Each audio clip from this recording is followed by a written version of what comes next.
Tervist! Selle semestri puhul siis viimane nädal, kus on nii PR-ülesanne kui ka X-ülesanne.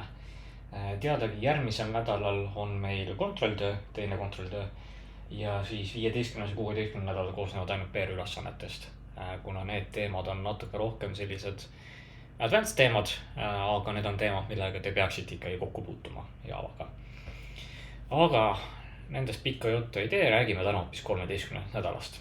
13. nädal keskendub siis faili operatsioonidele ja faili operatsioonide puhul me toome näiteks ka mõned sellised andmekihi mustrid, mis siis erinevates infosüsteemides aset leiavad.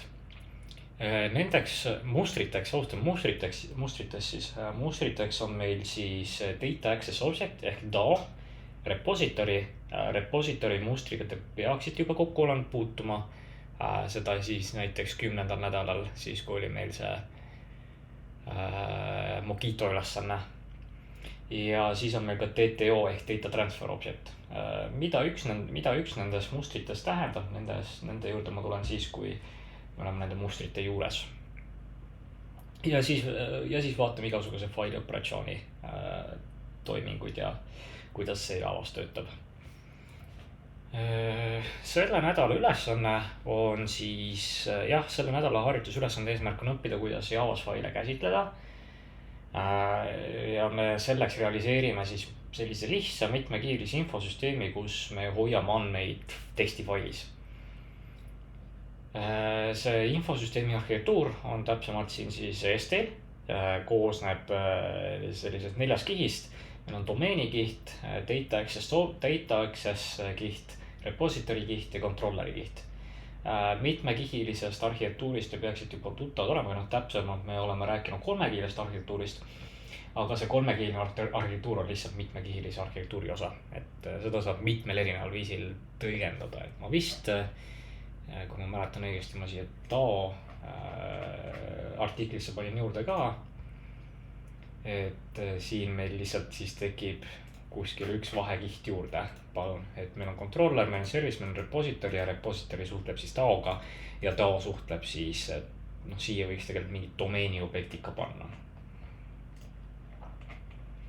Aga see andmevoog liigub sedasi, et info tuleb sisse TTO-na, see läheb controllerile, controller tõlgendab selle ümber repository kutseks, repository suhtleb DAO-ga ja DAO siis tekitab, ma ei tea, näiteks failist tekitab domeeni objektid. Siin on muidugi see, et me pärast näitame ka seda, kuidas seda saab mitmel viisil kasutada, et ma pigem selgitan seda lihtsalt, et X-ülesanne sellel nädalal põhineb PR-ülesandest, ehk lõpuks te kirjutate siin selle aluse valmis ja siis X-ülesande jaoks te kopeerite oma koodi ümber ja siis lisate ühe väikse asja lihtsalt juurde. Ma pärast tutvustan seda natukene. Ja siin on muidugi välja toodud ka see, et mis kujul need andmed on seal tekstifailis, mida me hakkame looma, et siin on mingi ID, et tudengi kood, nimi, eriala ja siis on siin hinded järjest. Ja siin on väiksed näited ka, et krediit majandusteaduskonnast ja TB-t diplomaatiast.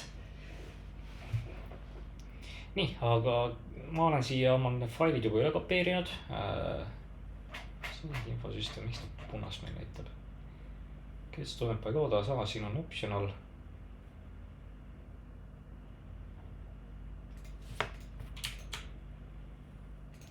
Siin peab, okei, moment. See tegi korda. Okei, minul on need failid juba ümber kopeeritud. Et hakkamegi seda ülesande kaupa minema, et alguses kirjeldame ära, mis need kihid meil siis on. Alustame siis domeeni kihist. Domeeni kiht kirjeldab ära meil põhiandmed ja äriloogika. Eelnevatest nädalatest teil peaks juba meeles olema selline asi nagu teenuskiht. Eelnevatel nädalatel me rääkisime, et äriloogika läheb teenuskihi sisse. Siis tegelikult seda saab igat erinev viisi võtta, et teenuskihi sisse läheb äriloogika siis, kui domeeni objekt on selline suhtalgeline. Ei oma endas mingit infot ega tähtsust. Infot sisaldab aga mitte mingit erilist tähtsust või tegevusi. Domeeni kihti võib seda äriloogika ka panna, aga siis ei ole meil siis on meil tegemist juba domain-driven developmentiga. Või mitte domain-driven developmentiga, vaid rich domain disainiga juba täpsemalt öeldes siis. et kus siis iga domeeni objekt ise määratleb ära, mis omadused tal on ja missuguseid tegevusi ta nende omadustega saab teha. Domeeni kihi klassid on meil ette antud, selleks on siis student.java, tudengil on siis ID, tudengikood, nimi, eriala ja list hinnetest. Siin on konstruktor ka tehtud. Ja siin on mõned meetodid ka, et hinnete lisamiseks, keskmise hinde arvutamiseks ja siin on siis toString ka olemas. Ja siis nagu te nägite, meil on siin ka list hinnetest ja siis hinne on lihtsalt, et mis erial või mis õppeaine ja mis see lõppväärtus oli. Need klassid on teil ette antud, neid muutma ei peaks. Siis järgmisena, siin me teeme juba käed koodiseks ka, on meil taokiht. Taokiht vastutab siis ainult andmete salvestamise ja lugemise eest. Siin mitte mingisugust äriloogikat ei rakendata. Äriloogika läheb siis kas teenuskihti või domeeni objekti. Teil on ette antud liides nimega student.tao, kus on siis erinevad meetodid ära määratletud, et mida peab implementeerima. Nendeks on siis read all, find by ID-st, find by student code ja muud sellised asjad. Ja siis me peame lõpuni kirjutama file student.tao, mis siis kasutab eelnevalt mainitud või kasutab tekstifaili eelnevalt mainitud formaadiga, mis meil siin on, et andmeid salvestada. Ma ütleks, et siin me võime kohe koodi hakata, et mul pigem on kergem seletada asju, mida peab tegema tehes. Nii, student.tao. Nagu näha, meil on tühi konstruktor siin ja siis järjest meetodid, millel on supported operation siin sees. Siin me peamegi nüüd paar asja ära tegema. Et esimene asi, mida mina teeks, on see, et kõige esimese asjana ma tutvuks dokumentatsiooniga, mis meil on selleks nädalaks kirjutatud. Ja nüüd siin on üks väike nüanss või nagu eelised, mida peab tegema. Et see file klass, mis mul siia välja on kirjutatud, see on selline vana viis, kuidas siis faile käsitleti. Fail, kuigi nimi ütleb, et on mingi fail, siis tegelikult on lihtsalt viide failile. Selle klassi kaudu me sisu ei saa lugeda. Ja siis on meil ka selline modernsem viis nimega Path ja Files API, millega ma soovitan teil tutvuda. Nii. Aga esimese asjana, mida me peaksime tegema, peaksime selle konstruktori valmis kirjutama. Ja mis siin konstruktoris peame tegema? Kuskil oli siin kirjas ka.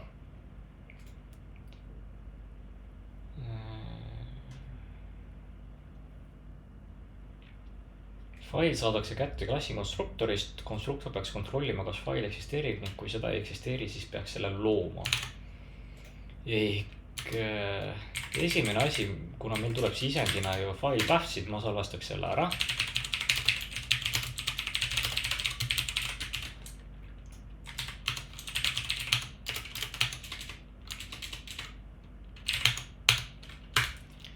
Ja siis ma nüüd kontrolliks, et kas see fail eksisteerib. Nüüd seda on meil võimalik kahel viisil teha, et esimene viis on meil see faili klass, kasutada seda faili klassi siin. Ja olemasolu saab kontrollida seda, siis sa lihtsalt tekitabki fail objekti ja siis küsid, et kas see eksisteerib. Teine viis on kasutada files API-t, mida ma tegelikult näitan mõlemad läbi. Et esimesena vanad viisi me teeksime seda sedasi.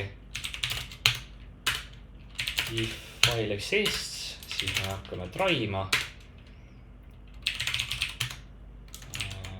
Create new file. Catch. Are you accepting? Nii, kuhu viskas me nüüd? Nii, mis siin koodis nüüd toimub on see, et me tekitame selle faili objekti ja jätan meelde, see tekitab ainult viite failile. Ja siis me kontrollime, kas see fail eksisteerib. või kui ei eksisteeri, kui ta eksisteerib, siis me loome uue faili.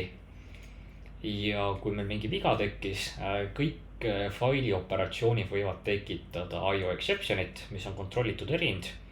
Ja siin puhul, kuigi jah, hea tava on kontrollimata erindid kasutada, siis siin puhul ütleks, et on need kontrollitud erindid mõistlikud, kuna need on asjad, mis võivad meist mitte sõltuvatel põhjustel tekkida. Ja siin me lihtsalt prindime selle veateate välja, et siin ei pea midagi tegema erilist sellega. Ei, tegelikult mitte seda, siis on halb, me teeks selle üle unchecked IO exception'iks, see oleks mõistlikum. Nii, aga siis on meil ka teine viis selle tegemiseks.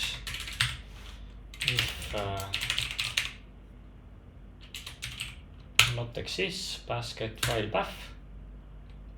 Me ei taha, võtame sedasi.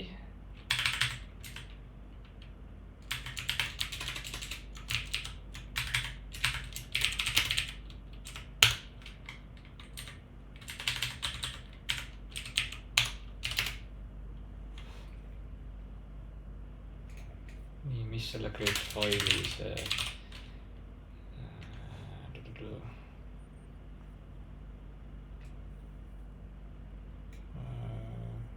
meil oleks siis lihtsalt create file path.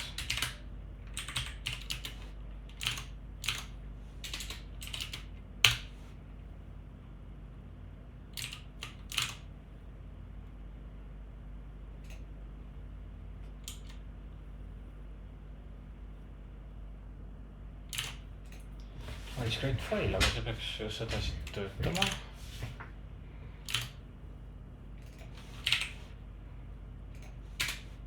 Path off.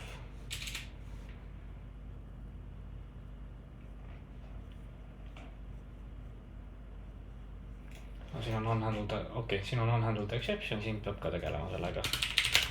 Ehk teeme seda sedasi. Korra või try catch olemas. Unchecked IO exceptions. Nii, selle jah, tegemiseks on siis 2 erinevat viisi, et ise teate, mina pigem eelistaks seda uuemat versiooni. Ehk siin ma tegelikult asendaks selle asja sedasi ära, path. Selle kustutaksid ära ja siis siia teeks this point.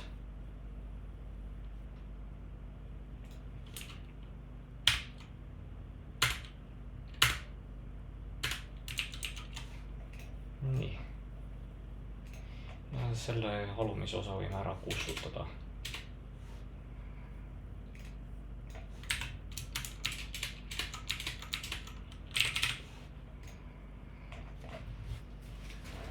Nii. Sellega on siis see faili konstruktor tehtud, ehk mis siin nüüd toimub on see, et siit sisendist tuleb meil see faili path. Me teeme selle viidaks ja nüüd kontrollime, kas see eksisteerib ja kui see ei eksisteeri, siis me loome selle faili ja kui parasjagu peaks mingi viga tulema, alla näiteks meil pole õigus, et faili tekitada, siis ta viskab meile erindi. Seda ma katsetan lõpus alles. Nii, ja nüüd hakkame järjest oma taot siis implementeerima.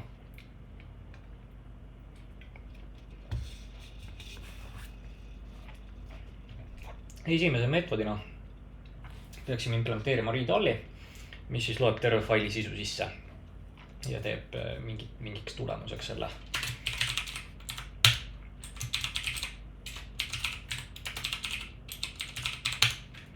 Arraylist, return students ja nüüd vahepeale hakkame järjest asju kirjutama. Nüüd try catch'i blokiga te peaksite juba tuttavad olema, siis ma näitan teile ka sellist asja nagu try with resources. Mida see try with resources lahendab esmalt, et Pythonis teil peaks juba tuttav olema selline põhimõte, et kui te failidega tegelete, siis kõik kanalid peab kinni ka panema nii-öelda, et igasuguseid vigu vältida, a la näiteks. Noh, kõige parem selgitus sellele on see, et näiteks operatsioonsüsteemid Windows, Mac OS, Linux ja kõik sellised, kõik seavad igale protsessile mingi teatud arv päiseid, mitte päiseid, handlereid, et mitu faili üks programm saab korraga lahti hoida või ühel failile mitu avatud protsessi saavad seda faili handlida. Et kui me seda kanalit kinni ei pane, siis tähendab seda, et me hoiame seda lihtsalt kinni, mis võib viia ressursileketeni. Üks kerge viis, kuidas seda sulgeda, on lihtsalt peale igat nagu korda lihtsalt kutsud seda reader, sa kutsud close meetodit välja. See lahendus, mis siin esimesed koodi näites, see on muidugi vale. Siin tuleb mängu ka finali blokk, et tuletan meelde, finali pannakse tööle siis, kui see try catch'i blokk on läbitud ja see finali pannakse käima siis, kui pannakse ükskõik, kas see läks läbi või ei läinud läbi, kas tekkis viga või ei tekkinud viga, mõlemal korral pannakse finali tööle. Et seda close imist peaks siin tegema. Nüüd, mida drive resources teeb, sisuliselt me oleme pannud selle readeri, writeri, ükskõik millise sellise objekti loomise oleme pannud try bloki sisse või täpsemalt try päise sisse sulgude vahele. Ja mida see siin nüüd tagab, on see, et see asi, mida me siin lõime, see pannakse automaatselt kinni meie eest. Ja see automaatne kinnipanek toimib tänu sellele, kuna see implementeerib sellist liidest nagu autoclosable. Ehk mida me nüüd tahame teha siin on see, et me tahame mingit asja, me tahamegi seda drive resources'i kasutada siin. Tekitan omal juba mingit boilerplate'i ette siia. Check IO exception. Ja mida me siin sees peame nüüd tegema, me peame endale readeri tekitama. Ja see tekitamine töötab sedasi. Ja mida see siin on nüüd see, et miks me seda puhverdades teeme, on sellepärast, sest see on lihtsalt mälule sobilikum, et antud ülesande raames me küll ei tegele nii suurte failidega, aga kui te peaksite tegelema failidega, mis sisaldab näiteks miljoni ridu ja te peaksite need kõik korraga sisse lugema, siis on see ikkagi erinevus selles, et kas me loeme terve faili sisu korraga mällu või me loeme ainult selle jupi, mida meil parasjagu vaja on ja hakkame järjest minema sedasi. Ehk siin tekitame readeri, andsime selle faili path'i ette, mis meil siin oli. Ja mida see nüüd tähendab, me saame lihtsalt hakata nüüd uurima. Nüüd failide puhul, kuidas uurimine käib, on sedasi, et me loeme kõik read sisse. Siin on näiteks toodud see while loopiga.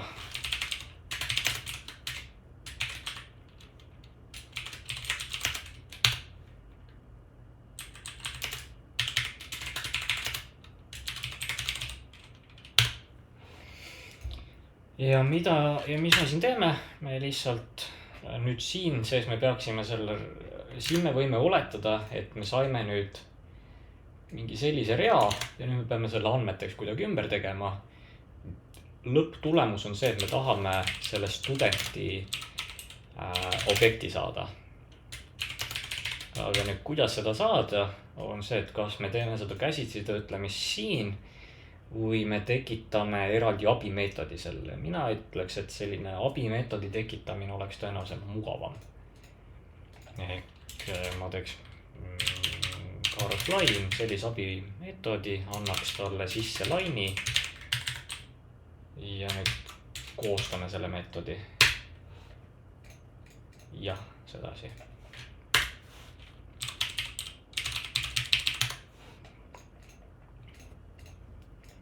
Ja siin, mis seda ei seleta, mis siin real toimub. See sisulist ja seni kaua, kuni see buffer tagastab meile mingi ridu, siis seni kaua see tsükkel töötab siin. Ja nüüd kirjutaks selle parse line'i meetodi valmis. Mis meil siin siis on? Me teame, et meil andmed tulevad sellisel kujul et kõik need on komaga eraldatud, ehk me saame eeldada, et siin on 2, 3, 4, vähemalt 5 erinevat võimalust või splittimist saab tekkida siin. Ehk esimene asi, string parts võrdub line.split, koma ja maksimaalselt 5 korda. Ja siis mida me siin saame teha, me saame järjest hakata võtma asju, et ID on parts.0, student code on parts1. Ma ei tea, miks ta nüüd nii palju mulle ette soovitas. Siis on meil tudengi nimi, on parts2, paneks igasuks kõikidele nendele trimmi ka juurde.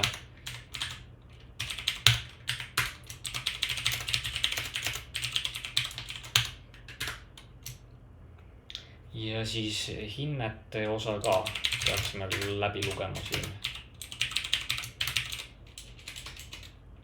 Grades võrdub, kui parts.length on suurem kui 4, sest tudengil võib hindeid mitte ka olla. Siis võtame sedasi, vastasel juhul tagastame lihtsalt tühja stringi. Tegelikult 0 on isegi parem antud juhul.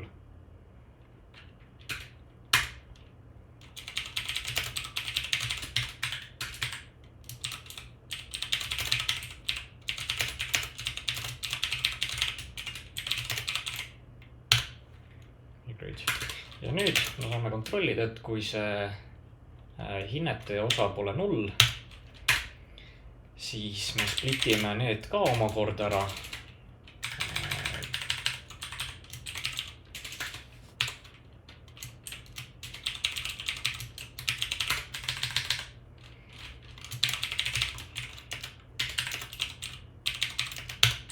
Ja siin see splittimine toimub siis meil semikooloniga.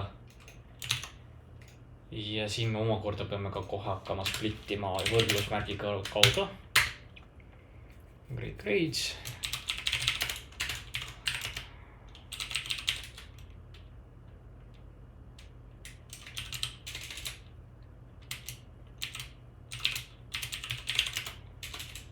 See on halb nii.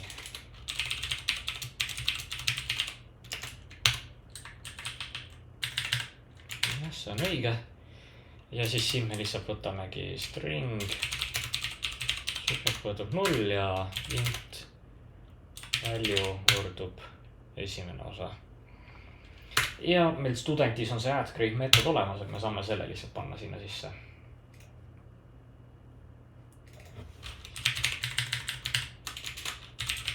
Nii, seda siin õige. Ehk sellega on see abimeetod meil nüüd tehtud ja see on meil juba siin implementeeritud, ära kasutatud, ehk sellega peaks see read all tehtud olema. Nüüd järgmisena, mis me saame ette võtta, on find by ID ja find by student code. Nüüd, kuidas siin on need erinevad viisi võib teha seda, et kõik sõltub sellest, et kuidas teile endale sobib. Kõige lihtsam viis nüüd seda teha oleks edasi, et kasutame seda read all'i lihtsalt iga kord, loeme faili järjest sisse ja siis selle järgi kontrollime, kas tudeng on meil olemas või ei ole. Ja siis teine viis, kuidas me saame seda teha, on sedasi, et me hakkame järjest seda faili läbi lugema. Splitime iga rea ära, kuna me teame, mitmendal positsioonil see ID või tudengikood on, siis me saame lihtsalt kontrollida, et kas võrdub ja kui võrdub, siis tagastame. Kui ei võrdu, siis me lihtsalt lõpuks tagastame optional empty. Ma näitan seda paremat viisi, et mina isiklikult ei näe, et me peaksime iga selle findimise puhul terve faili läbi lugema uuesti, mida me siin read all'iga teeme. Kuidas see toimiks, oleks see, et jälle tekitate endale try bloki. Buffer reader võrdub files.new buffer reader path. Mis panen siia return'i kõõba, et siin võime optional empty tagastada. siia paneks mingi catch'i ka. Siin võib igasuguseid asju toimuda.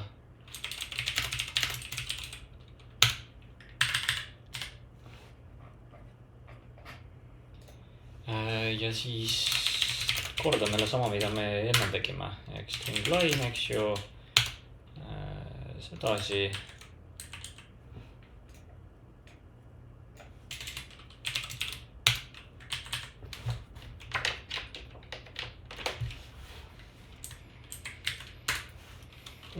Siis me teeme siin line splitti.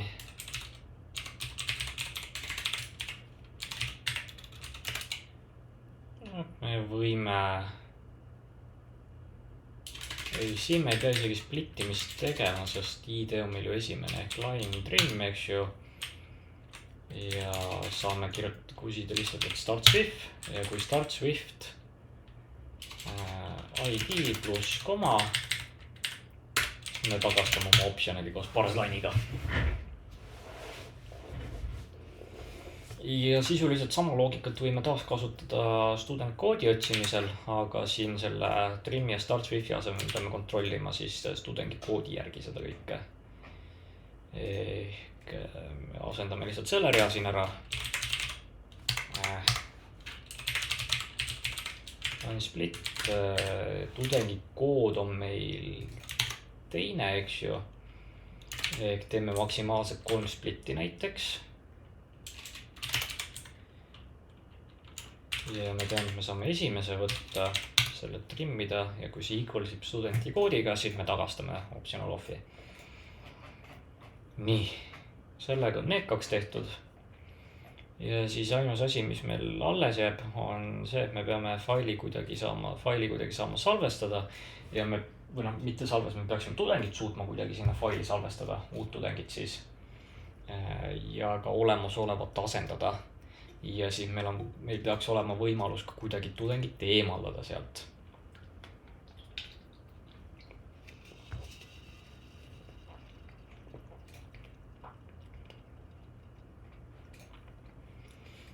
Selle save imisega nüüd et siiani me tegeleme failist lugemisega, nüüd me peaksime failist kirjutamisega tegelema. Jah, meil on võimalik kogu faili sisu lihtsalt kirjutada sinna, aga samas nüüd ongi see küsimus, mis siis, kui me tahame üksikut tudengit lisada või me tahame üksikut tudengit uuendada seal, et me ei taha tervet faili sedasi üle kirjutada ka kohe. Ehk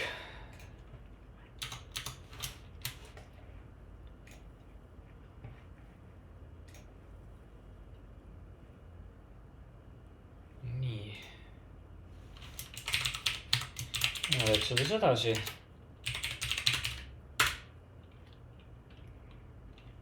Ma loeks kõik read igaks üks sisse.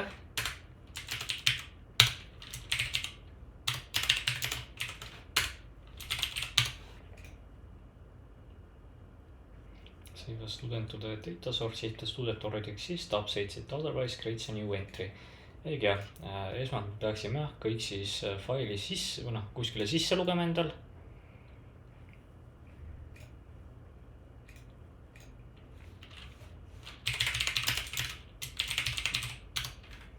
File read all lines. Nüüd me peaksime üles otsima, kas meil see tudeng eksisteerib. Found false. For int i võrdub 0, i väiksem kui lineside suurus, i++, siis iga tudengiga nüüd siin on võimalus, et kas me parsime iga tudengi või me ei parsi teda. Sest me saame ju kontrollida sedasi, nagu me siin enamalt tegime, et võtame rea haavalt, mis see oli nüüd.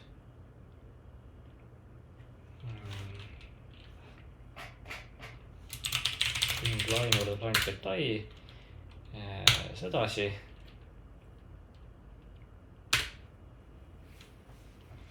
Ja siis me lihtsalt selle line'i peaksime üle kirjutama.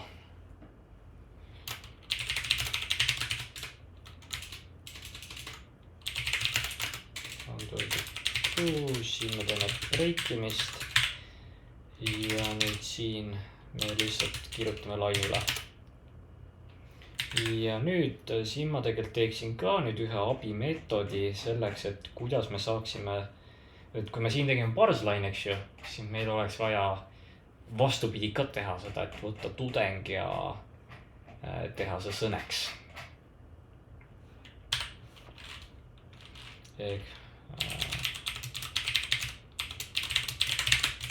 Ma teeks abimeetodi siia, võtab siis sisendiks tudengi, kelle me parsime nüüd ära.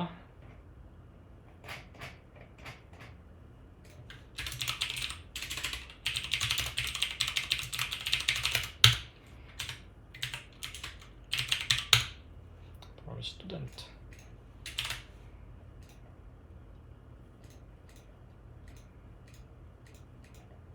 Nii, mitte seda ja seda me ei taha, me tahame lihtsalt seda eraldi parsimist ei ole meil vaja teha. Siin on found to, jah, teeme selle abimeetodiga valmis kohe.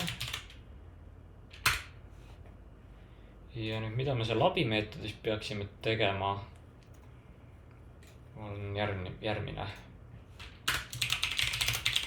Loeme kokku kõik hinded, mis tudengil on. Grades, siin kasutaks jäämelega streami.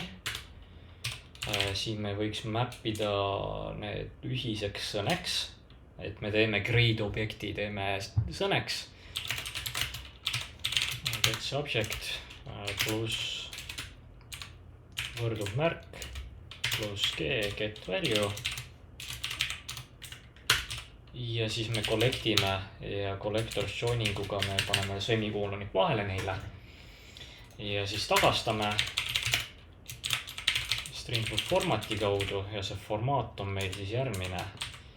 On meil, eks oli ID, siis on koma, siis on meil tudengi kood, koma, tudengi nimi, koma, tudengi eriala, koma ja siis tudengi hinded. Ja siis me hakkame järjest andma siin neid ette, et on meil student get ID, student get student code, student get name, student get major ja siis grades'ide map, mis me just tegime või sõna, mis me just tegime. Nii, siin on see olemas, tehakse see loogika ära.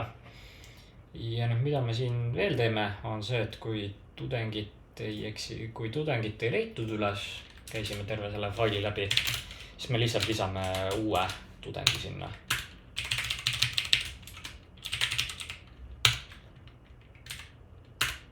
Ja siis me peame selle listi peame kirjutama omal sinna faili. Ehk siis files, write,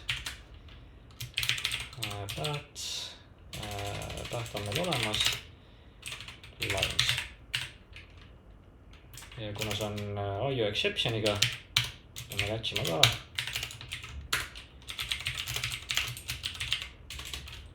True new unchecked.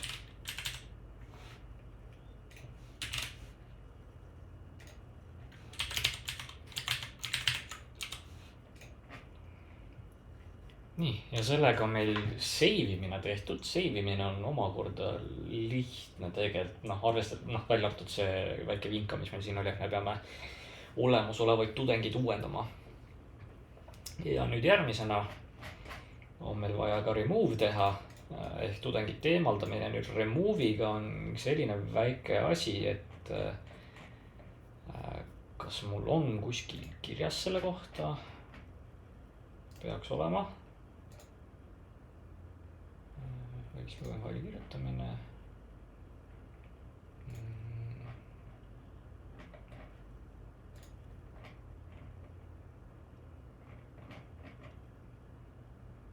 Ja, et kõik writerid, mis meil on Javas, need ei toeta sisu kustutamist. Ehk kui teil on vaja, antud juhul meil on vaja ju mingi konkreetne rida failist ära kustutada, siis kuidas see toimib on see, et jälle me kogume need sinna kuskile listi kokku, eemaldame selle ühe rea ära ja siis me peame ja siis kirjutame terve faili lihtsalt üle. Ehk kuidas see siin nüüd käiks? Saame alustada täpselt samamoodi nagu meil siin on. Saame sisuliselt vist kõik selle koodi siit võtta natuke ja natuke ümber teha.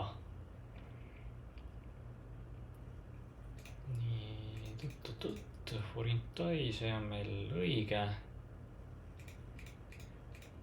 Tegelikult ma teeks teistmoodi selle for loopi siit. List string new lines versus new array list.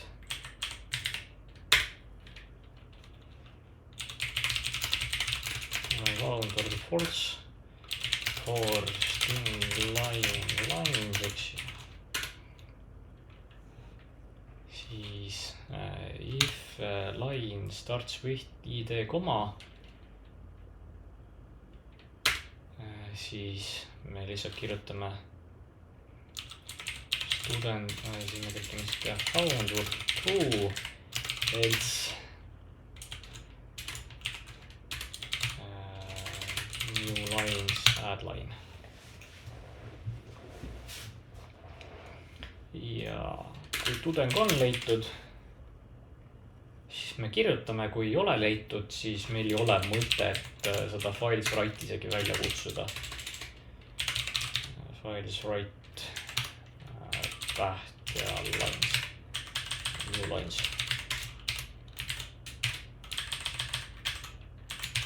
IO exception ja korras.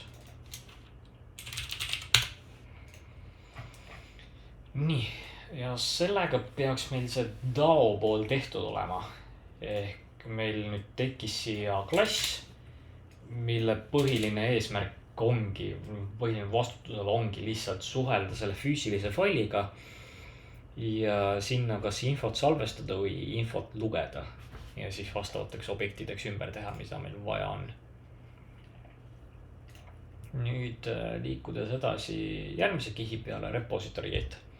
Repository kiht on meil siis DAO ja controlleri vaheline kiht, mille eesmärk on pakkuda sellist lihtsamat liidestust controllerile, et läbi viia erinevaid päringuid ja me peame nüüd selle lõpuni valmis kirjutama.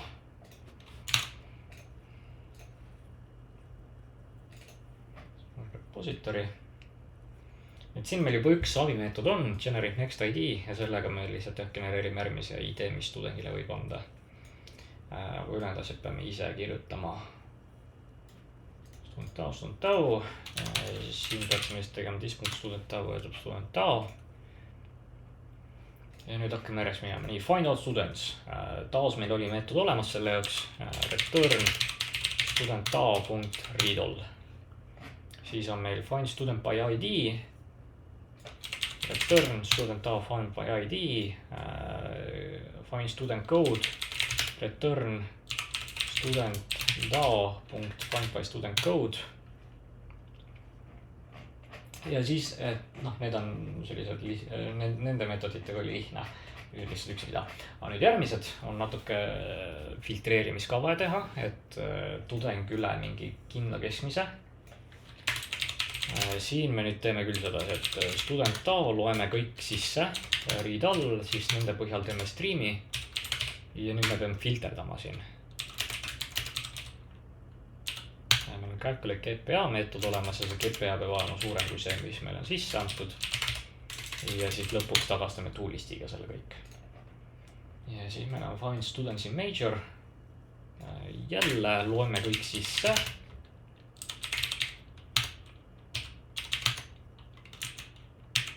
Read all, stream, filter. Jah, sobib. Toolist. Ja siis on meil paar sellist meetodit veel, et siin me peame lisamisega tegelema, et create to student. Esmalt siin on see, et meil on tudengi kood ette antud, ehk esmalt peaksime selle tudengi üles otsima.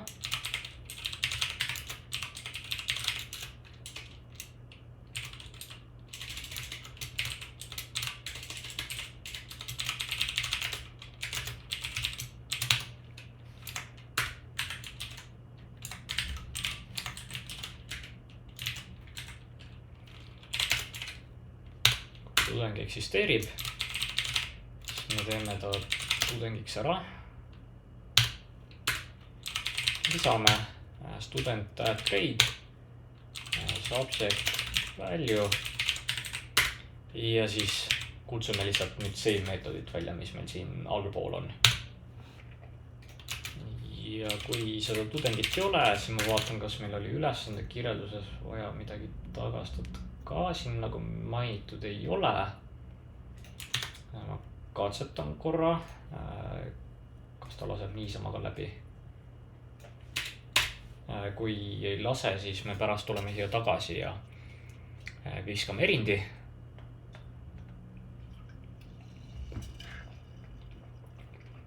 Nüüd järgmised meetodid ka jälle kutsun lihtsalt seda taod välja. Student tao save, student tao.remove ja remove'ime oota, meil on kaks seda meetodit siin, ehk üks on meil tudeng ja teine on ID-ga. Siin see muster on tavaliselt sedasi, et me kutsume lihtsalt, kui meil on objekt olemas, siis me kutsume seda ID põhist ja lihtsalt anname selle ID ette. Ja siin me lihtsalt kutsume nüüd seda student tao.remove'i. Ja sellega on meil siis repository kiht olemas. Et asi, mida te siin nüüd märkate, on siin, on see, et me kasutame ainult seda tao objekti siin kõikide päringute läbiviimiseks või kutsumiseks. Ja mida see nüüd võimaldab, on see, et seda te nüüd näete X-ülesandes, kus te peate nüüd teise tao kõrvale tekitama, mis ei ole failipõhine, vaid on JSON-i põhine. Ja ideaalis te peaksite ainult tao kihti muutma, ehk uue faili siia kõrvale tekitama. Repositorit ei peaks enam puutuma ja see, et see on meil siin liides, see võimaldab meil seda. Ning liigume järgmise kihi peale, milleks on siis DTO kiht, Data Transfer Objecti kiht. Ja selle kihi põhimõte on see, et andmete liigutamiseks mingi välise kasutajaliidese, mingi välise keskkonna kaudu või näiteks X-ülesandes te peate ka sisemiseks andmesuhtluseks, andmevahetamiseks DTO-sid looma. Aga selle põhiline mõte on see, et me lihtsalt loome eraldi objektid, mis kirjeldavad ära, kuidas, mis infot on vaja objektiga edasi anda.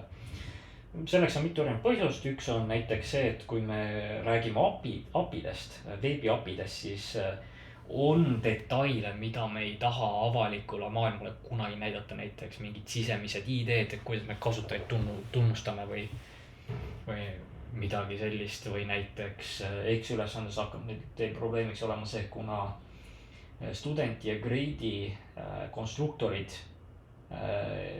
võtavad teatud andmeid sisse ja viivad teatud valideerimist läbi, siis object mapperid, mida te hiljem kasutada, need ei sõbrune nendega nii hästi. Ehk teil on vaja selle jaoks eraldi DTO teha. Ning see aitab meil süsteemi üldiselt ka natukene eraldatuna hoida, näiteks, et kui me nüüd tahamegi süsteemi sees teha mingit muudatusi, siis välisele maailmale võiks tähtis olla ainult see, et nende jaoks midagi ei muutu või kui muutub, siis tehakse eraldi versioon sellest ja vanad hoitakse veel mõnda aega lahtisena. Kõik DTO klassid on teile ette antud. Need on rekorditina realiseeritud. Kuna need DTO-d on lõplikud, siis selle jaoks rekordid on päris head isegi.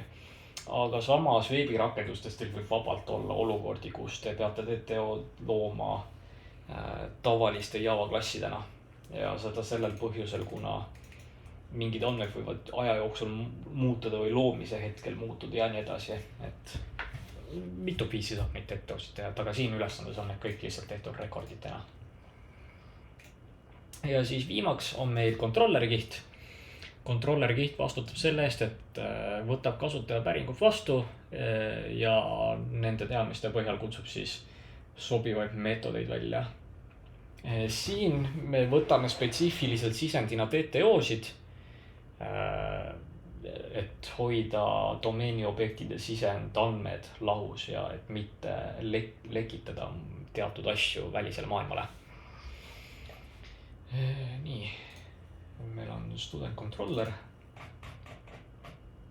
Siin on juba mingid asjad ette tehtud, et nagu näete, repository on teil juba olemas.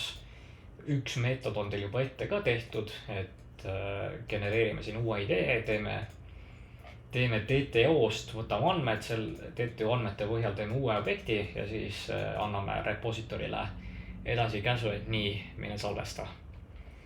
Ja nüüd sarnast asja peaksime nüüd kõikide teiste asjade puhul ka tegema, et alustades selle add create to student. Mida see add create TTO meil vastu võtab? Ta võtab meil tudengi koodi, hinne või aine ja siis hinne. Ja kui te tahate visualiseerida endale seda asja, siis te võite kujutada seda ette, kui näiteks ma ei tea, veebis mingi form. HTML tag'id, ma loodan, et olete juba tuttavad. Ja kuidas HTML forme tekitada, et see võib vabalt olla sedasi. Et 3 kirjalahtrikest. Nii, student controller. Ja siis mida me siin add create to TTO-ga peaksime tegema, mis peaksimegi, kuna meil repository's on juba see meetod olemas, ehk student repository, add create to student. Ja siis me võtame siit TTO-sest vajalikud andmed. TTO value. Nüüd get student by code. Nüüd mis siin ongi, et siin me kirjutan selle koodi valmis, et siia näitan nüüd teha, mida meil on vaja, mis probleem meil siin nüüd tekib. Student repository. Siin me findime tudengi koodi järgi ja nüüd me tahame mappida seda, aga nüüd on, miks me seda mappida tahame, et mis meil siin vastu tuleb. Find student code tagastab meile ju studenti, aga meil on student TTO-d vaja. Ehk siin me peame nüüd natuke tõlgendamist ka tegema. Siin ma soovitaks teha mingisuguse abimeetodi. Ala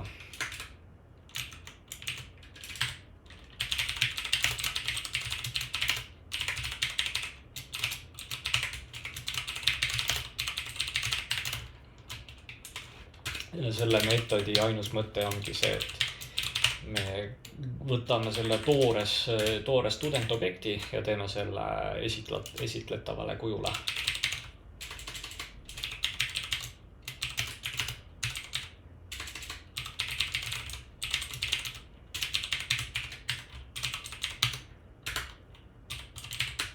Map. New grade TTO. Create TTO-l meil on ainult hinne ja aine.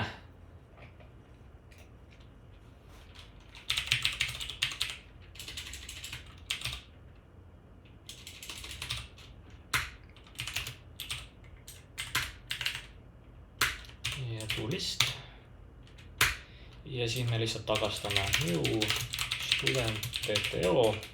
Ja student TTO-l meil on tudengi kood, mis on avalikkusele nähtav, nimi, eriala, hinded ja mis see keskmine hinne tal on.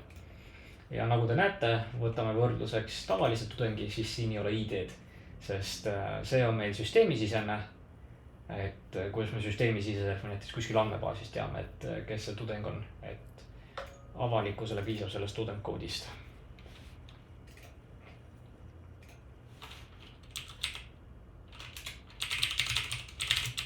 Student code, student get name, student get major, grades ja siis on tudengil oli ka meetod, millega keskmist hinnet arvutada.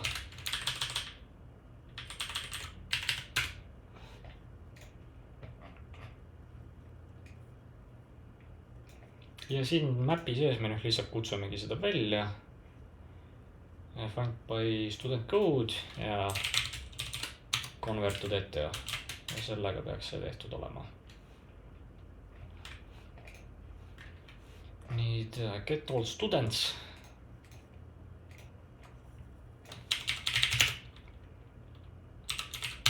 Student repository, find all students. Stream, map,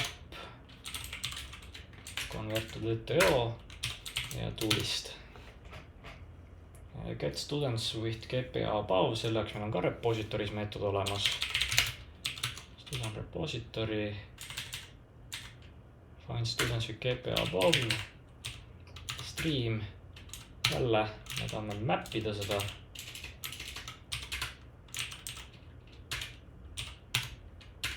Ja siis tulist. Ja sama ka student in major.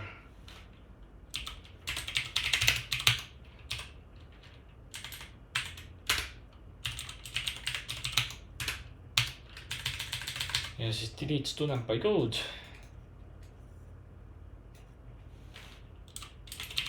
Siin me kutsume seda repository't välja. On repository. Find student by code. Ja if present, siis me kustutame ära. Ja sellega on ka meil see kontrolleri osa tehtud. Kontrollime. Nüüd me peaksime saama seda faili tööle panna ja saame valideerida, kas asjad ikkagi töötavad nii nagu peaks. Ma ei taha testi faili, ma tahan seda current faili.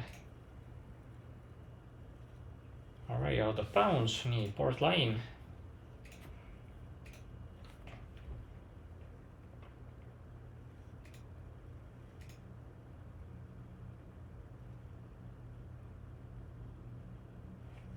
Nii, aga mul mingi fail nüüd tekkis ja fail tekkis, aga Juhanil pole meil hindeid. Nii, mis meil siin siis on? Nii, files on DAO.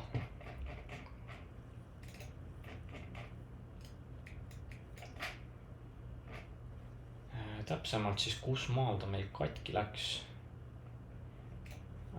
40.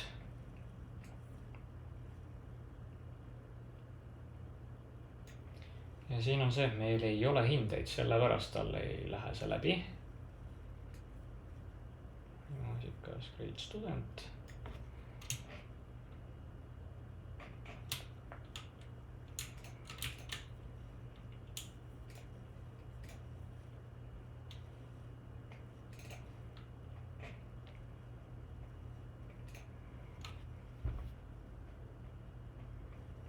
Okei, siin ei saa nulli kasutada, siin peab tühja sõne kasutama. Isenti. Sedasi. Ja nüüd paneme tööle.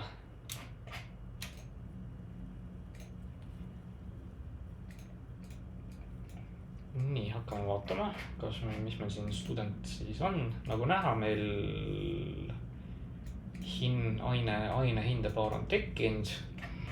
Ja kui me vaatame nüüd seda ka siin, logi siin. Faili ta tekitas meile. Layerit tekitas meile, creating students. Students created olemas, selle järgi peaks meil olema 2 tudengit. On, Juhan sai hinde, on, Juhani leiab üles, olemas. Ja okei, kõik nagu tundub töötavat, ehk paneme teele. Vaatame, kas süsteem ka vastu võtab selle.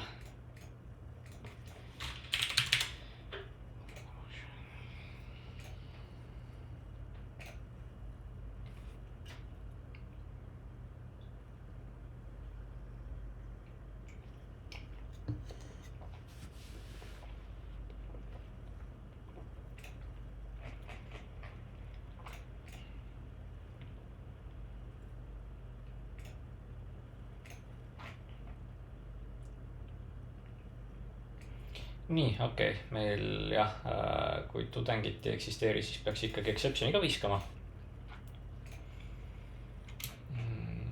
Kus see meil on? Eile meil vist repository. Ja mitte repository.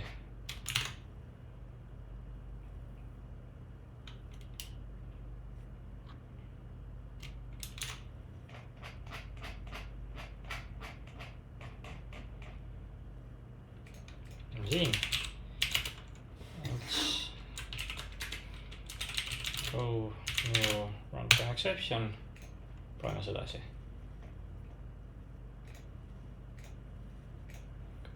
commit and push.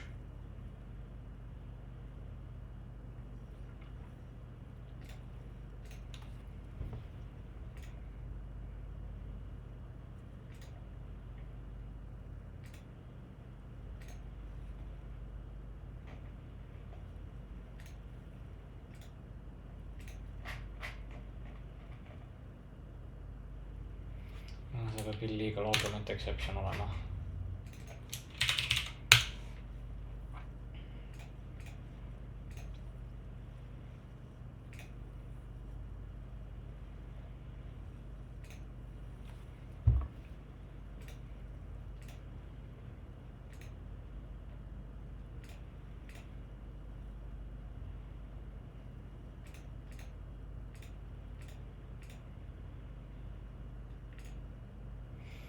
Ja sellega on ülesanne korras. Räägin ruttu ka selle 3 X-ülesande ära. Nüüd esimene asi, mis te siin X-ülesande puhul tähele panete, on see, et esimene rida siin on teine rida. Sellel ülesandel malli ei ole. Ja põhjus lihtne. See ülesanne on jätk PR-ülesandel, kus me nüüd siin aluse valmis tegime. Ehk mida te siin peaksite tegema, te peaksite looma endale uue mooduli. See mooduli nimi on meil X13 JSON ja läheb meil X-kausta. Ta on IntelliJ, create. Ja mida te siin nüüd teete? Kopite terve selle package ümber, mis siin on. Copy, paste.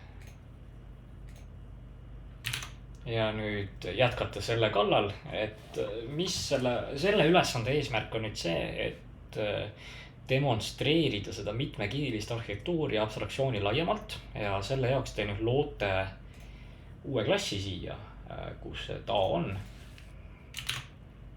Ja see klass, mida te peate tegema, on JSON student ta. Ta implementeerib student taod.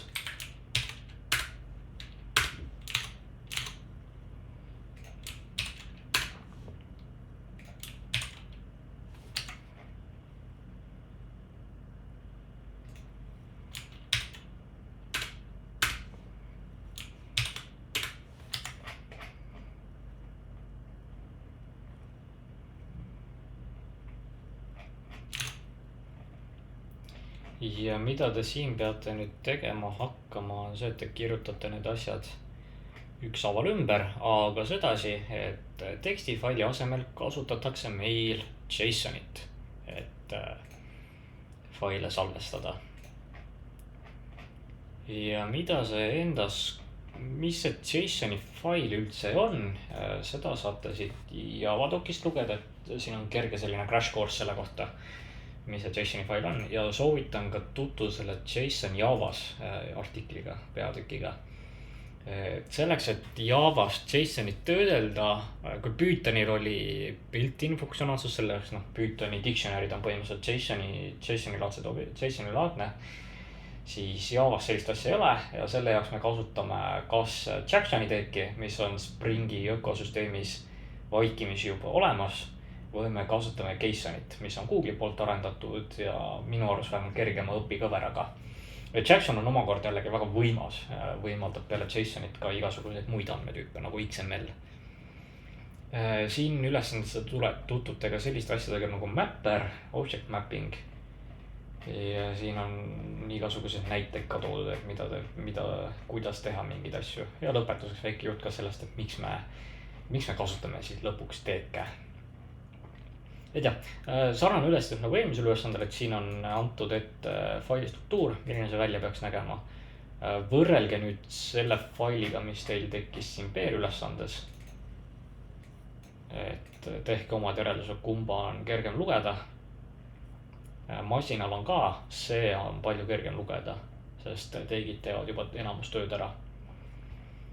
Ja selleks, et katsetada, kas need asjad töötavad, tuleb siin main failis väiksem muudatused ka teha. Mis probleem mul siin tekkis?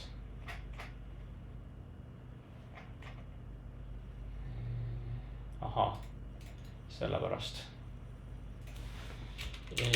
Taldehiti 0202 ja kopeerime selle siia sisse. Ja nüüd peaks kõik korras olema. Jah. Ja tegi ülesanne ongi, et tõmmake endale üks nendest teekidest alla. Tuletan meelde, kuidas seda teha. Lähete siia mooduli sätetesse, library. Siin on veel igasugused project library'd, siin vajutate new library from Maven ja kopiksime näiteks JSON-i alla. JSON.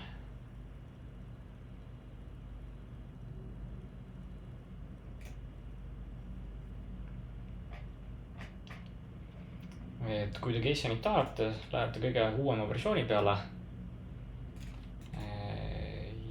ja võtame siit selle.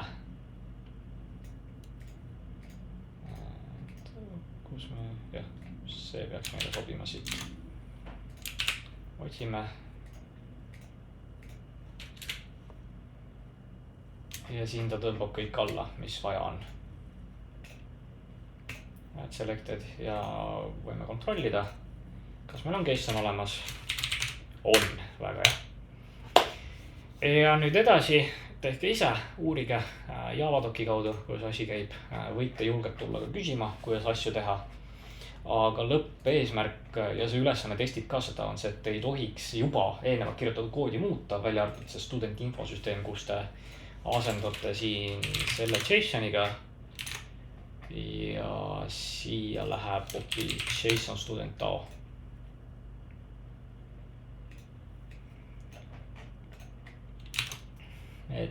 Ja siis ainus asi, mis te peategi siin tegema, on see, loote uue selle DAO objekti, uue klassi ja implementeerite siin täpselt sama meetodi, mis te failipõhise sellega pidite tegema. Et selline väike väljakutse. Rohkem mul selle ülesande kohta pole rääkida. Tuletan meelde, et järgmine nädal on kontrolltööd. Tulge käige praktikumides abi küsimus, võite Discordi kaudu abi küsida, kui midagi jäi segaseks. Ma aktiivselt loen tagasisidet ka, et 11 nädalal ma nägin tagasisides, et keegi oli öelnud, et oleks võinud natuke põhjalikumalt seletada, et kui midagi segaseks jäi, siis te võite alati tulla minu käest otse küsima ka, hea meelega seletan teile. Üritan aru ka saada, et kus siis mul see endal seletamise osas valesti läks, et hea meelega tahaksin siis järgmise aasta videotes paremini teha.